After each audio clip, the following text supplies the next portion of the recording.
Well, hello and welcome to week 2 of Hot Mess. If you were not here last week when we launched this off, I just saying that we're talking about hot mess. You might feel attacked because you're like, is he talking about me? I knew I shouldn't have come to this church or tried it out because he's talking about me. I know it. As you could see in the video leading up to this, s'mores are what I would call a hot mess. It's one of the greatest hot messes out there and it's one of my favorite things. If you need to buy my love, you can do it with s'mores. And to have the best s'more, I think, is that when it's melty and when you go to bite it, the marshmallow and the chocolate kind of just runs all over your face. You know, that is when it's the best hot mess. And if you are arguing with me about that, or if you need me to come teach you, I'll come to your house. I will show you how to properly eat and make a s'more. But when it comes to hot messes that we might feel like, and truthfully we all are, we can't change that. We are a hot mess, whether we like it or not. But the goal, really, in life, if we all admitted it, is to be a hot mess, kind of like a s'more, one that everybody wants. One that everybody enjoys being around, or it puts a good taste in their mouth. We want to be that kind of hot mess if we're going to be one. And so last week, we came to the conclusion and said this statement together and said it when we saw a hot mess. We said this: I know a hot mess when I see one because I am one. I know what it looks like because I've been that. Because we often say when we're presented with an issue of why we're a hot mess, we go, nobody's perfect, right? That's what we say. And we think that dismisses us. And actually what that does is it kicks the door open to an idea that, okay, if nobody's perfect, that means there is a perfect out there that needs to be lived up to, right? There is a measure of something out there. And so what happens truly is that when we acknowledge that there is nobody perfect, and there is something to live up to, when we acknowledge our messes, we're actually baby steps away from acknowledging our Creator. Yeah. We're acknowledging that there is something out there that we need to live up to. And last week we talked about C.S. Lewis, and that's how he became a believer, actually. He became a believer as an adult, and he's a very smart man. You probably know his movies that were made from his books. He didn't get to see the movies. He passed away before that, but Narnia and all that. But he wrote a book called Mere Christianity, and that's what he talked about, is that came a point in his adult life, in all arguments amongst people, it's like they always say, well, nobody's perfect. And there's always this measure in the argument of an expected measure that you're supposed to live up to. And he's like, why is there that measure? Why do people agree on it? Why is it something that we expect? There must be something out there. And through that, he learned that the messes of humanity actually bring us closer to God. Yeah. So, speaking about messes, when Hannah and I got married a long time ago, we had a dog. Right, but I don't know a married life without an animal in it, because right before we got married, months before, we took in a dog. There was this cute little dog that my friends were passing around. I actually had one friend that bought it for his girlfriend was living alone. He's like, she needs a companion at night, and so he bought her a puppy. That's not usually a good idea, because this type of puppy was a Jack Russell puppy, and if you know what a Jack Russell is, they're very wiry, very energetic, too smart for their own good, so they disobey a lot. They're very stubborn. And so she had this dog, and it would yap all night, and it wasn't good. So what happened next is they began to pass this dog around amongst the friends, right? So over a couple of months, this dog was adopted by like 5 different families, or 5 different couples. And then that couple we just happened to be friends with the last one, and we were at their house, and they're like, we got to get rid of this dog. And Hannah, having the big, soft heart that she does, we took the dog in. She's like, I'll take him. I want the puppy. And so when I actually first met our dog named Davis, he's 15 years old now, so he doesn't move around as much as he used to. But when he was a puppy, when you would reach your hand out to try to pet him, all you would feel is teeth. And then he's gone, right? You never were able to actually touch him or pet him because he's just bouncing all over the place. So much so that when Hannah and I were first married and I had my first job as a youth pastor, we were in the Dallas area, and youth kids would come over. I would have this standing bet with kids that if you can catch Davis, just touch them in the backyard. I'll give you $5. And it was really fun to watch all these awkward adolescent teenagers just fumbling all over the ground in my backyard, just trying to catch the grease lightning that was Davis. He's not grease lightning anymore, but that's what it was.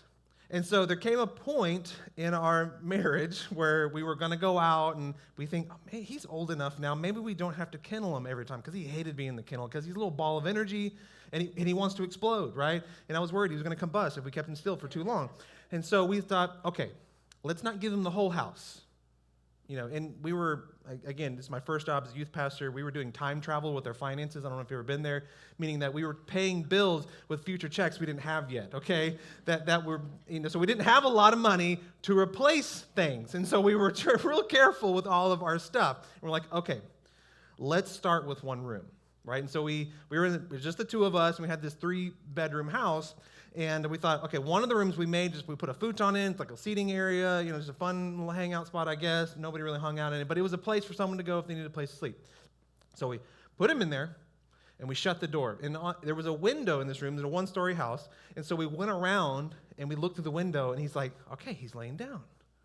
He's pretty chill, all right? This just might work. And I don't know what we were doing that night. I don't know if we were working or going on a date, whatever it may be.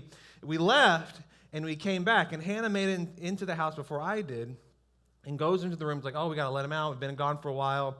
She opens the door and goes, oh, my goodness. And I thought, oh, Lord, what could it be? And I kind of jumped too. And I turned the corner, and I look into the room. So in the room, on the futons, we had these pillows that were down, feathered. And he proceeded to rip one apart. I couldn't see the carpet. It was feathers everywhere. I didn't know you could pack that many feathers into a small pillow. Now I know. And so there was just a blanket of feathers, right? So a huge hot mess. And of course, Davis is looking at us like, what's up, guys? What's going on? It was just always like this. I don't know what you're talking about. You must have done this before you left, right? That's the look he's giving us, right? He has no idea. And so he runs out, and we're like, all right, we got a hot mess to clean up right here. So what's the first thing that you would do? Exactly, vacuum. That is a bad idea. And I have learned that the hard way. When you try to vacuum feathers, it clogs the vacuum, and it will also shoot out because it's so thin. It will shoot out. So we were trying to vacuum. It's getting clogged, getting frustrated. Meanwhile, there's feathers floating around because the vacuum's just kicking them back out, making an even bigger mess. And so then I'm like, okay, what if we try to scoop it up? So I get on the ground, I start trying to scoop it up, and it's just kind of flying everywhere. And I go to leave the room to grab more things, and there's feathers attached to me, and they're falling off, and it's just getting more and more messy. So the inkling that I had was not working. So we all have these inklings and how we deal with messes. We're like, oh, I know. Truth be told, if we just would have Googled just in that moment, it would have saved us a world of problems, because I believe today there are still feathers that I'm finding in our things from this experience nearly 15 years ago from our dog. But if you get in this position, tape. That's what you need to do. Get some tape or a lint roller and make it sticky and pick it up. That's what you do when there is a mass amount of feathers that you got to clean up. But how often do we do that with our own lives? There's a mess. We might have caused it, we might not have caused it, and we don't listen to our conscience, or we don't listen to the advice around us. We don't even ask for advice. We just immediately go, oh, I know how to clean that up. We cause the mess, and we don't ask God, how do I do this? We just went ahead anyway and started cleaning, and we find out that our efforts to clean our mess ends up just making the mess worse. And we get more frustrated in what that is. So in those messes, we find that it brings us closer to God, more near to God, but your mess has the potential to become even messier. And so we find ourselves in this spot where we're frustrated. We should have asked why the mess even happened, whether it's our fault or not, and we get frustrated. We begin to lose sight of something when it comes to our messes because we feel guilt, feel shame, and all this. So John 3:17 kind of addresses this. It says, "For God did not send his Son into the world to condemn the world, but to save the world through him." Jesus didn't just love, and this is kind of what we think. We think, oh, he came to save humanity, and he just loves people as a collective humanity. Actually, he loves the messes individually. We will dismiss of like, oh, God doesn't care about my mess. No, he cares about your mess and every other individual hot mess that is beside you and out there. He cares about all of them. And when he would come upon these messes 2,000 years ago, he would offer something to these people, offer something to the mess, a surprising invitation. So here's a few examples. There was a moment when he was at the temple, and the Pharisees dragged a woman into his presence, right? And so this woman, some believe that she was trapped into this, that she was tricked into it, and she was really being used against Jesus. Because they knew the law, and if this was a follower of God, and if God gave us the laws, he should be following those laws. So they were testing Jesus. So they brought her before Jesus, and they said, well, she's an adulterer. She did slept with someone that's not her husband, blah, blah, blah, blah. So in that time, in their law, the next thing you did was stone them. And so they're like, well, what say you, teacher? What say you, holy man? If this is the law, but you're being nice to everybody, but this is what we're supposed to do, what are we going to do? Something amazing happens that baffles them in this moment. He says to the woman, look at me. Look at me. I don't condemn you. I don't sentence you to what you deserve. Leave your life of sin. And then he turns to the crowd and says, if any of you have never sinned, go ahead. Cast the first stone. And none of them could honestly say that. And so one by one, the stones drop and they walk away.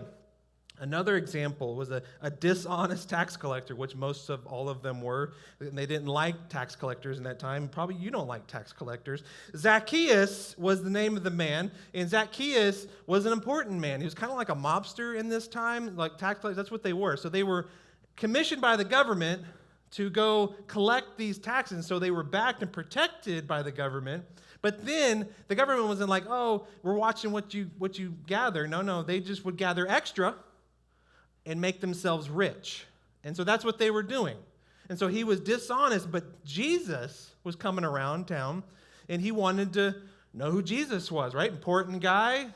And so he climbs up a tree, and it's not that just he was alone. He was not a light guy. So he probably had some henchmen around him. He probably had some protection around him because he was rich and he was not liked. And there was a moment when Jesus noticed him in the tree, and he says this to him. He says, come down to me. We're going to go to your house. That's a big deal in this time. That was like some big things happening. Some big movements were going on. Some dangerous people, some important people. And then when he gets to the house, he says, leave your life of sin. And he made a choice because of that impactful moment with Christ when he was rejected by everybody. Zacchaeus was. He said, come to me. I want to go to your house, and we're going to talk, and you're going to leave this life of sin. And he made the choice to do so. And this moment was so impactful to Zacchaeus that he not only paid people back, he paid them with interest. You ever heard of somebody taking something from you, they owe you something from you, or owe something to you, and they pay you back in interest? Only the banks can make you do that, really. I don't know of a general public unless you're going to take out some kneecaps, but that's probably what he did on the reverse side, but instead he gave more than he took. Something had to change, something powerful. There was a moment when he met a Samaritan woman at the well. We've heard this moment many times, but it was such a social faux pas for him to even speak. So he goes to the well. She is there. So this woman, the Samaritan woman, who was not allowed to be really around Jewish people, Jewish men for sure, was not allowed to talk to them. And so in this moment, I bet she felt like a ghost. She's like, he's never going to say anything to me, whatever.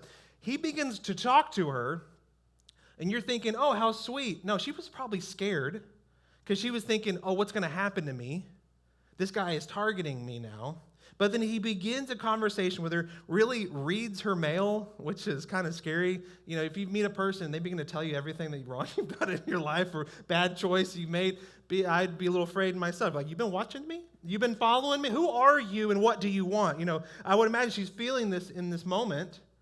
But he begins to reveal to her, you're more of a mess than you want to admit. You are a hot mess. Even so, you're a hot mess express, and that's even worse than a hot mess. And then he has this moment with her that there's a chance, and he goes, come close to me. Come close to me. And he says, I will quench the thirst you've been trying to quench your entire life. What you've been searching for, what you've been failing to find, I have it for you. And then there's another instance, and there's many of them. These are kind of the ones that we're going to draw. And the last one is when Jesus is on the cross. He is literally hanging there, suffering, dying.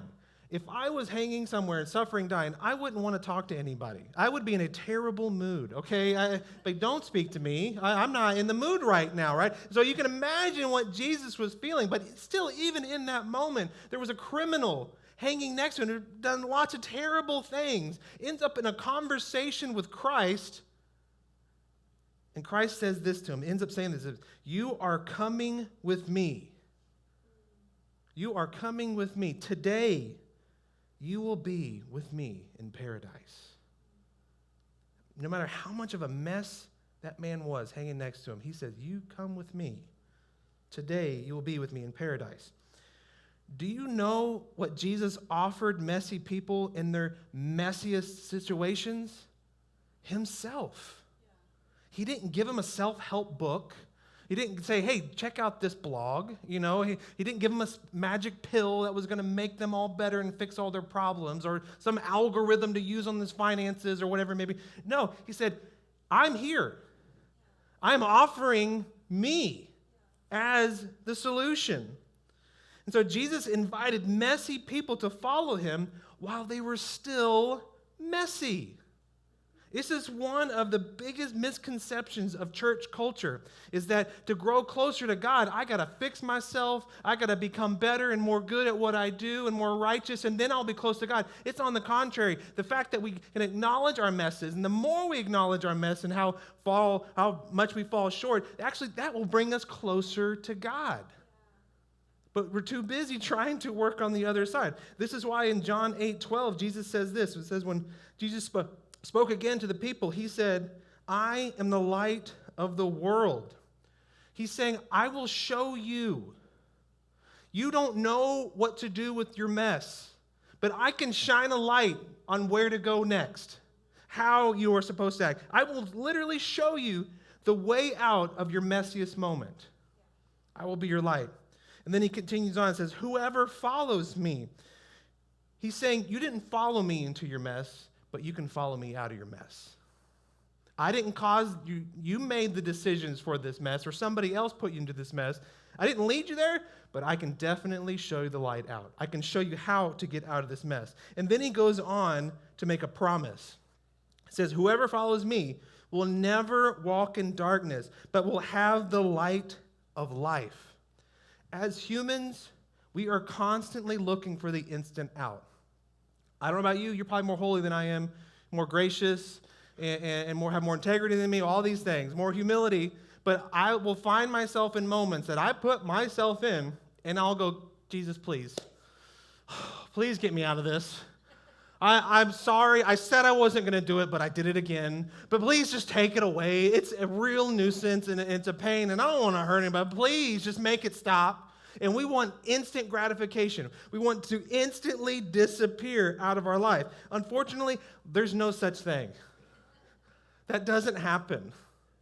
Historically, I have never met a situation where we a human put themselves into a mess, and it's just gone.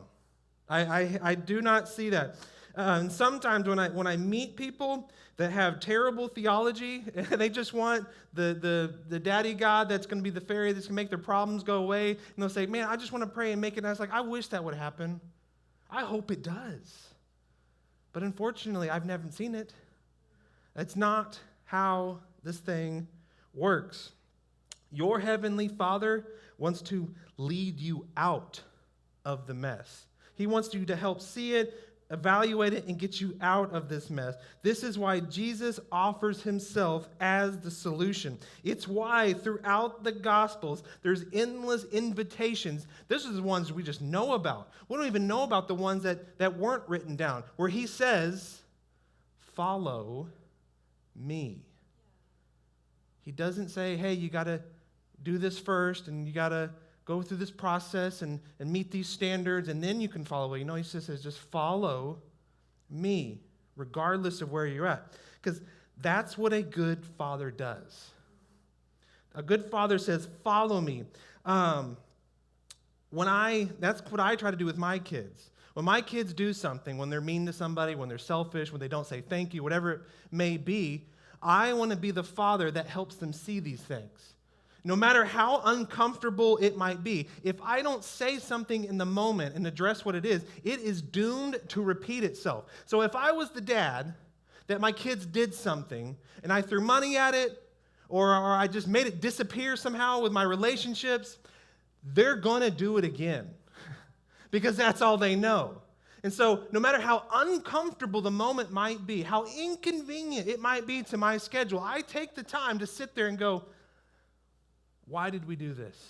And that's not how we do this. And we should be this way, right? Because I tell my kids, we want to be humans that other humans want to be around.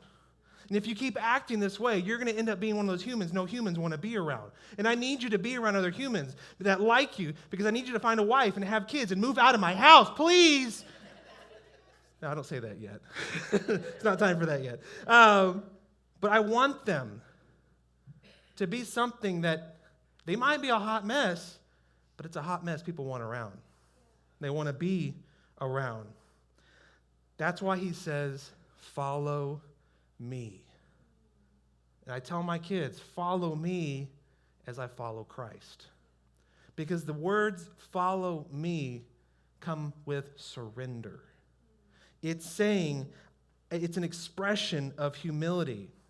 And if we agree to this, if we say, I follow Jesus, we're saying, I subscribe and agree with Jesus on how to do these things. In Matthew 2:26, it says, but everyone who hears my words and does not put them into practice is like a foolish man who built his house on the sand. Following Jesus is also agreeing with what he said. When he says this, in Matthew 7:24, it says, therefore everyone who hears my words and puts them into practice. You're saying, Jesus, I have pre-decided that I'm going to follow you.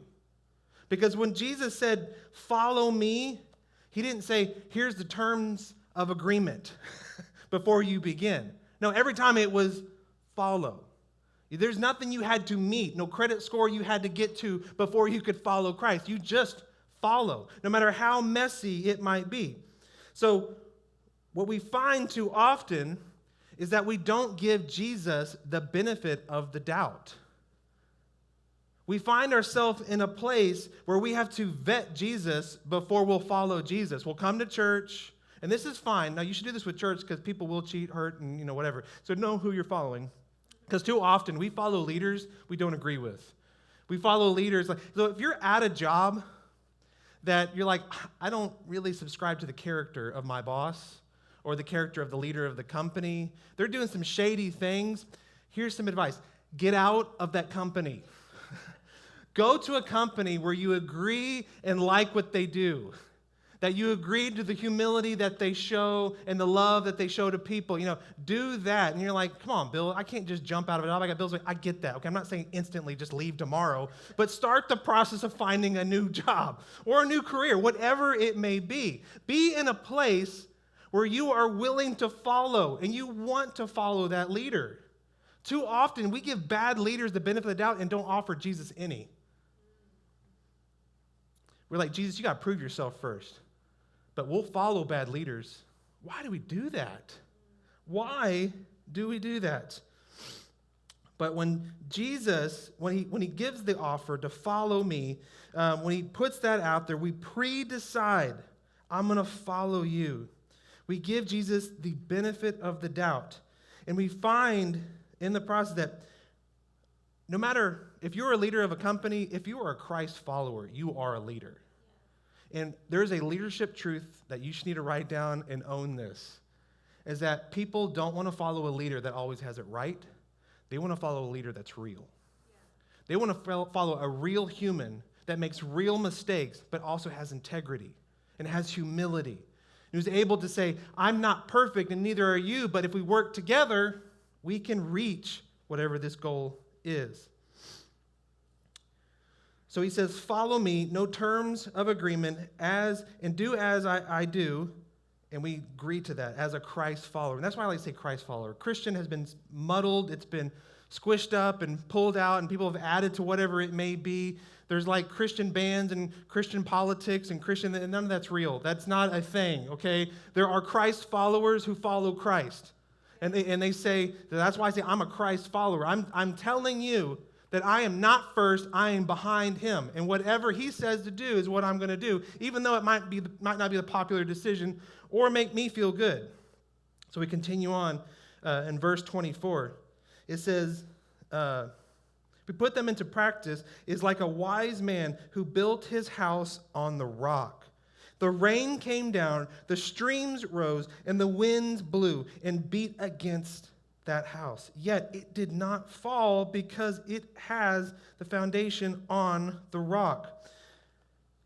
I'm going to make this statement, and it's going to be confusing, and you're probably not going to like it, but in my experience in life, personally and as a minister and what I've seen, this is 99% of the time the true statement, that you cannot pray your way out of a mess that you behaved yourself into.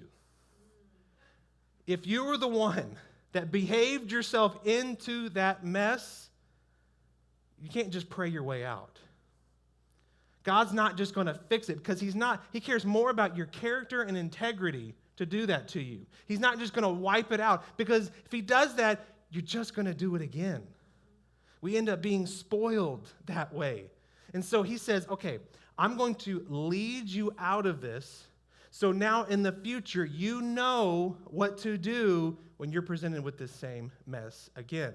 Because that's what a good Father does. You can follow your way out of it, not just going to magically fix it. So God will meet you in your mess. It's what Jesus did over and over and over again, so that messy people will feel free to move toward God. So if you've made a mess, Jesus is inviting you to follow him out of it in whatever capacity that may be. And we know this to be true because this room, I guarantee you, is filled with men and women who have stories. I have stories where I thought I knew it, but then I figured out I didn't. And I ended up in a hot mess. And I got to a place where I said, I messed up, so I'm going to give it up. I'm going to offer this to God. And I looked up, and God showed up. Many times where it didn't make sense. He didn't make it easy on me.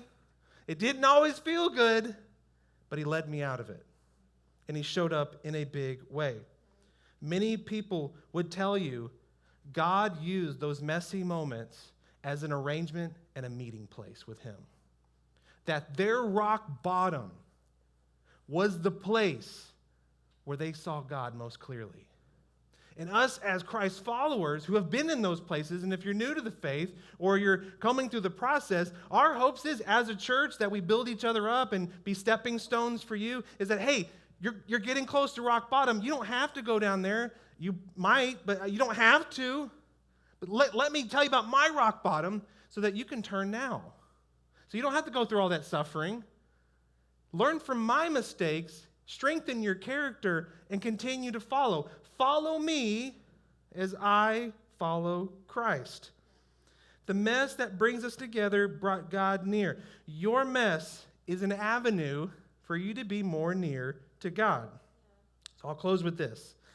I'm going to ask you guys to do something similar that Jesus asked Matthew, Zacchaeus, and the woman at the well to do. All of them. Jesus asked Matthew in public to stand up and follow. He asked Zacchaeus in public to come down and follow. The woman went home and told her city council and everybody about the man that she met named Jesus. I'm going to ask you to do the same thing, that if you are willing to admit publicly that you've messed up, you're giving up, and you're looking to a solution, I want you to be loud in it. I want you to be bold in it. And we will ask God to show up in it. So last week I asked you, when you see a hot mess, say this to yourself. I know I'm a hot mess when I see one because I am one. I'm going to add something to it now. When you see a mess, don't just identify the mess and go, oh, gross, how messy that is. No, I want you to go, I see that mess, but I also see the solution. And what you can do in that moment is you go to those people and they confide in you and they say, man, I don't know what to do. I'm a mess. I'm a hot mess express. I just can't stop it. And you're like, yeah, I've been there too. I've been a mess. Let me tell you about someone that fixed my mess. That not just fixed it, but led me out of my mess. And he can do the same for you. His name named Jesus. And watch what happens. It's like a drug. I guarantee it. When you do this, when you are bold about it and willing to be public with it, you are continuing the lineage of what Christ started. You get to be Jesus in that moment. He gets to work through you. You say, hey, I know this is tough right now, and I know you're suffering, and it feels like it's never going to end. Every time you try to pick up and clean up, it just gets worse. But follow me as I follow him. And I guarantee you, you'll be led out of your mess and walk that road with him. When you do that, it will become contagious. You're going to end up being that weird Christian, right, at work. They're like, man, he just won't shut up about Jesus. I'd rather be the weird Christian than the one that doesn't help others in mess. Be the solution. Offer it. When you see a mess, don't just see the mess. See who can help that mess. Who can help them out of that mess. So I challenge you to do that this week, all right? Be bold in it and pray for it. You're like, when do we get these opportunities? They're all around you. You just don't see them. Ask God this week, when you get home, when you put your head to sleep, down to sleep tonight, and you're going to work tomorrow, say, God, show me the places where I can introduce you to a hot mess, and he will show you. It will be evident. You're going to have chills. There's going to be these moments where you're like, is Jesus in the room? Because, man, it's getting hot in here. And I feel like I'm burning, whatever, maybe, because he's impressing on you, saying, this is your time. This is your time. Shine. Let me shine through you. And do it. Be bold in it. Let's pray. Jesus, thank you that you didn't just abandon us. You didn't just let us be, Lord, but you came down to be in the mess with us. And not just to say you love us collectively, but individually. You love us despite our mess. And we don't have to clean it off first, but you say, come with me while still messy. Thank you for loving us that much. And so, Lord, I pray that we do not take it for granted, that we offer our hot messes up to you so that you can help lead us out. Lord, and then take it a step further. I pray that we have the courage and strength and the spiritual foresight to see these hot messes that are all around us, to be able to offer you the real solution to the problems of humanity individually and as a public, as a group. So, Lord, give us boldness. Help us to deal with our fears, or whatever the block is that's keeping us from giving the most life-saving information they would ever have. Bless us in our efforts. Help us see those areas and have courage in it. And bless us as a church and a group as we bring the gospel to our neighborhood. In Jesus' powerful name I pray. Amen.